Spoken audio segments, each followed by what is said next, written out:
mantiere iri thuolo mar higa 2.5 mobede sirkal wawacho kamano higni 2.5 networth mare komanyo tich nowacho ni en $1,400,000 sani ochopo $1 billion.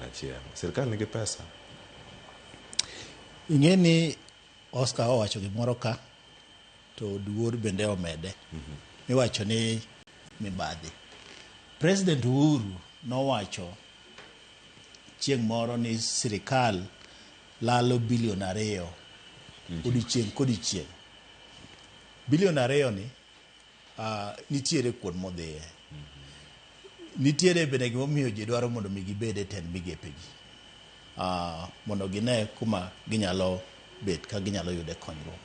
Nikech Owalo kakoro sani wacho ni kuom higni 2 mobedo be ok en kata mana higni 2 kuom higa 1.5 mobedo jatend migao ni odabo mwandune mochako medo nyongese wiye. I mean, an kamoro kasomo economics. Oscar nyalo konya kanyo. It's not practical. Ting'eni bende nyaka okonyal wacho ni onge mwandu nikech mabe ogo siasa. Koro magi bende mana gik miwacho. Ting'eni kowacho kamano to en gima nyalo chako kendo medo nyayo mibadhi. Ni sirkal kata kidonje kata mana higni 2 kionge pesa. To bang' higni 2 to ise double pesa nino michaki i triple pesa nino. To en mana siasa. Arapani Owalo ne go mana siasa. Owalo ne walo mana korka siasa koni. Emane ong'enye. Nikech bende ok inyal wacho ni dhi dwaro ginene kom mar ker to ionge pesa. Mane gimo chando Maraga. Nikech Maraga nowacho ni en onge pesa mondo jopiny ochokne. Kuom higa 1.5 jopiny ochokne $7 million.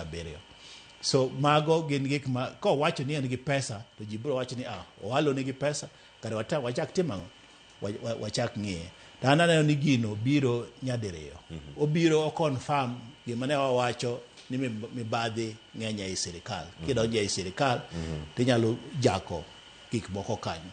To mar 2 to konchiel bende okonye mondo mi jopiny kik nene ni en nono. Nikech gino ne kom mar ker ok dimany kionge gimoro e ofuku.